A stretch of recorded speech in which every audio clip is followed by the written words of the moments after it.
سورة الطارق مكية. بسم الله الرحمن الرحيم.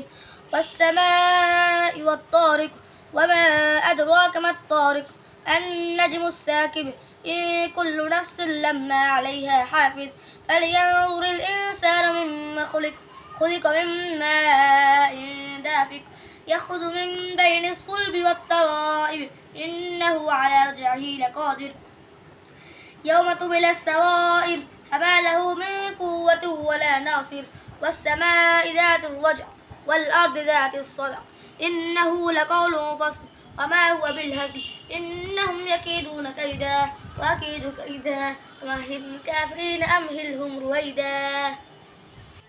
Hello friends, আসসালামু আলাইকুম। কেমন আছেন সবাই? আই হোপ যে যেখানেই থাকেন না কেন সবাই এত ভালো আছেন এবং সুস্থ আছেন। আর আমরাও বেশ ভালো আছি আলহামদুলিল্লাহ। ডিয়ার ফ্রেন্ডস, ভিডিওর শুরুতে ছোট্ট একটি লাইক দিয়ে ভিডিওটি কন্টিনিউ করার অনুরোধ রইল। আর আপনি যদি আমার চ্যানেলে নতুন হয়ে থাকেন, আশা করছি আমার ছোট্ট চ্যানেলটি সাবস্ক্রাইব করে বন্ধু হবেন এবং চাইলে আপনি ফ্রেন্ডস কিংবা ফ্যামিলির মাঝেও শেয়ার দিতে পারেন।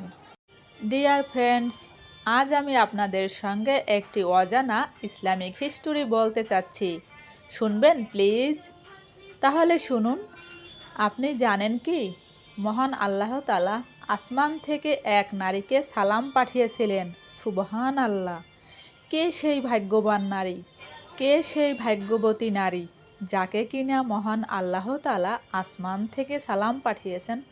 হ্যাঁ, শুধু একবার নয়, 3 বার তার জন্য আসমান থেকে সালাম প্রেরণ করেছিলেন ফেরেশতার মাধ্যমে। সুবহান আল্লাহ! তিনি আর কেউ নন, তিনি হচ্ছেন আমাদের প্রিয় নবী হযরত মুহাম্মদ সাল্লাল্লাহু আলাইহি ওয়াসাল্লামের প্রথম স্ত্রী হযরত খাদিজা রাদিয়াল্লাহু তাআলা আনহা। শুধু কি তার জন্য সালাম পাঠিয়েছেন?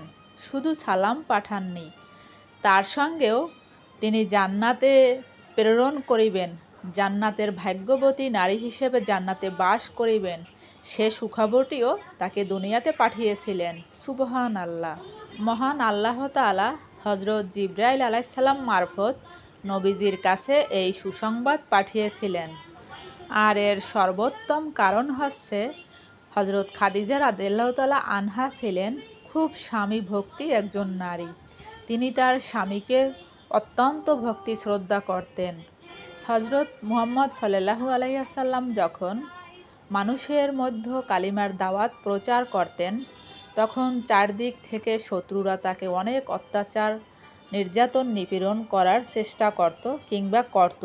তখন এই দূর সময়ে হযরত খাদিজা রাদিয়াল্লাহু তাআলা আনহা তাকে বটের ছায়ার মতো তাকে সেভ করতেন।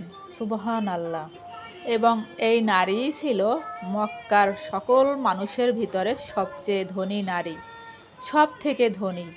আর নবীজির সাথে বিয়ের পর তার সকল সম্পদ নবীজিকে দান করে দিয়েছিলেন। সুবহান আল্লাহ! কত বড় মনের মানুষ তিনি ছিলেন।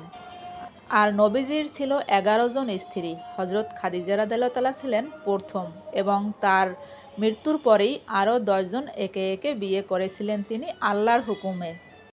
কিন্তু মজার বিষয় হলো, নবীজির যতজন সন্তান ছিল তারা সকলেই ছিল হযরত খাদিজা রাদিয়াল্লাহু তাআলা আনহার থেকে পাওয়া। সুবহান আল্লাহ! ডিয়ার ফ্রেন্ডস, এই তো আমি দেখতে পাচ্ছেন বেশ কিছু পেঁপের টুকরো টুকরো করে নিয়েছি, বড় বড় ফালি করে নিয়েছি, আর সেগুলোকে ভালোভাবে ধুয়ে নিলাম আর বিচিগুলোকেও আলাদা করে ফেলে দিলাম। আর এখন আমি কিছুটা পানি গরম করে নিয়েছি আর সেই গরম পানির ভিতরে সিদ্ধ করে নেব এই পেঁপে টুকরোগুলো। আর এখানে আমি 2টি বড় সাইজের পেঁপে নিয়েছিলাম। আর ভাবছেন যে এগুলো দিয়ে এখন আমি কি করব, এতগুলো পেঁপে। আর এগুলো দিয়ে এখন আমি পেঁপের হালুয়া তৈরি করতে যাচ্ছি। দেখতে থাকুন ডিয়ার ভিউয়ার্স, কোথাও যাবেন না। দেখতে দেখতে ভালো লাগা ভালোবাসা হয়েই যাবে ইনশাআল্লাহ। আর যদি ভালো লাগা ভালোবাসা হয়েই যায়, আশা করছি আমার ছোট্ট চ্যানেলটি সাবস্ক্রাইব করে বন্ধু হবেন। আর হ্যাঁ, কাজটি যদি আপনি অলরেডি করে থাকেন, আপনাকে অসংখ্য ধন্যবাদ। হ্যালো ডিয়ার, আপনি যদি ছোট্ট লাইকটি দিতে ভুলে গিয়ে থাকেন, আশা করছি ছোট্ট লাইকটি দিয়ে নেবেন। এই তো আমি সিদ্ধ করে নিয়েছি পেঁপে টুকরোগুলো, এখন আমি ব্লেন্ড করে নিব, তাই জন্য ব্লেন্ডারে আমি স্টার্ট করে দিলাম। আর এখন দেখতে পাচ্ছেন যে খুন্তির সাহায্যে আমি ওগুলোকে চেপে চেপে দিয়েছি, তাই জন্য আমার কয়েক সেকেন্ডের ভিতরেই পেস্ট হয়ে গেল পেঁপে টুকরোগুলো। দেখুন তো আমার অল্প সামান্য সময় লেগেছে। আর এখন আমি হাঁড়িতে বেশ কিছুটা, বলতে আধা কাপের মতো আমি দিয়েছি রেগুলার তেল, আর তার মধ্যে দিয়েছি হাফ কাপ সুজি, আর সুজির মধ্যে দিয়েছি দুটো দারুচিনি, দুটো এলাচ, দুটো তেজপাতা। এগুলো দিয়ে কিছুক্ষণ আমি নেড়ে চেড়ে হালকা ভেজে নিলাম। আর এখন দিয়ে দিচ্ছি পেঁপের পেস্টগুলিকে। এই তো ডিয়ার ফ্রেন্ডস, দেখতে থাকুন আমি কি বানাতে যাচ্ছি। আর এটা দেখতে দেখতে অবশ্যই আপনি আয়ত্ত করে নেবেন যে এটা কতটা লোভনীয় হয় এবং কতটা মজাদার হয়। আর আশা করছি এভাবে একদিন আপনি অবশ্যই ট্রাই করবেন আর ভাববেন যে এটা আরও আগে কেন শেয়ার করলাম না আমি আপনাদের সঙ্গে। যাই হোক, এখন আমি পেঁপের পেস্টের ভিতরে বেশ কিছু চিনি অ্যাড করে দিলাম। চিনিটা যার যার স্বাদ মতো দিতে হয়, আর সামান্য লবণও দিয়ে দিয়েছি। আর এদিকে কড়াইতে আমি 2 চামচ চিনি দিয়েছি, তার সাথে সামান্য একটু পানি দিয়েছি। এখন জাল করে নিচ্ছি, এই পর্যন্ত জাল করব লাল হয়ে যাওয়া পর্যন্ত। এই তো দেখুন লাল হয়ে গেছে, আর আমি কিছুটা পানি অ্যাড করে আবারও জাল করে নিলাম। তারপরে অ্যাড করে দিচ্ছি এই তো পেঁপের সমীকরণের ভিতরে। এখন আমি নেড়ে চেড়ে সব মিশ্রণ একাকার করে নেব। আর এটাকে নাড়ার উপরেই রাখতে হবে, কেননা নিচে দাগ লেগে যেতে পারে যদি নাড়াচাড়া বন্ধ রাখি। হ্যালো ভিউয়ার্স, এই তো দেখতে থাকুন আমি প্রায় পেঁপের হালুয়া কিংবা পেঁপের বরফি তৈরির একেবারে শেষের দিকে। আর এ পর্যায়ে আমি আরও কিছু চিনি অ্যাড করে দিলাম, কারণ আমি চেখে দেখলাম যে মিষ্টির স্বাদটা আরও একটু দিলে আরও বেশি টেস্ট হবে।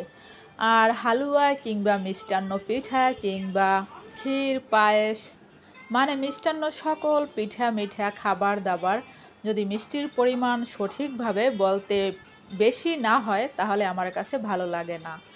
আমার কাছে মিষ্টান্ন দ্রব্যতে মিষ্টির পরিমাণ বেশি দিলে অনেক ভালো লাগে। তো তারপর আমি কিছুটা আরও চিনি অ্যাড করে দিলাম এবং আরও রেগুলার তেল অ্যাড করে দিলাম। আর এ পর্যায়ে আমি সকলের জন্য কিছু পরোটা বানিয়ে নিচ্ছি। আপনারা জানেন কি, হজরত মুহাম্মদ সাল্লাল্লাহু আলাইহি সাল্লাম রুটির সাথে হালুয়া খেতে খুবই পছন্দ করতেন। শুধু তাই নয়, রুটির সাথে তিনি খাসির বাজুর মাংস খেতেও ভীষণ পছন্দ করতেন। আসলে খাসির বাজুর মাংস কিংবা খাসির যে কোনো মাংসই বলেন না কেন, এটা অ্যাভেলেবল পাওয়া তো আমাদের কাছে অনেক টাফ, তাই না? আর এই তো আমার হালুয়াটা রেখে দিয়েছিলাম আমি ফ্রিজে, কিন্তু বাচ্চাদের বায়নায় আর পুরোপুরি টাইমটা রাখা হলো না। এখন ওদেরকে দিয়ে দিচ্ছি আমি, আর আমিও এখন পরিবেশন করব পরোটা দিয়ে। তো দেখতে পাচ্ছেন ডিয়ার যে কতটা লোভনীয় হয়েছে। আশা করছি এভাবে একদিন বাসায় ট্রাই করবেন। আর এটা যদি ফ্রিজে রেখে ঠান্ডা করে কেটে কেটে নেওয়া যেত, দেখতে বেশ ভালো লাগতো, কিন্তু সেই সুযোগটা আমার মিলল না। ডিয়ার ফ্রেন্ডস, দেখতে দেখতে চলতে চলতে আর বলতে বলতে আমরা পৌঁছে গেছি ভিডিওর একেবারে শেষ পর্যায়ে। আর এখানেই বিদায় নেব। সবাই অনেক অনেক ভালো থাকবেন আর সুস্থ থাকবেন। আমাদের জন্য দোয়া করিয়েন কিন্তু। আল্লাহ হাফেজ। আসসালামু আলাইকুম।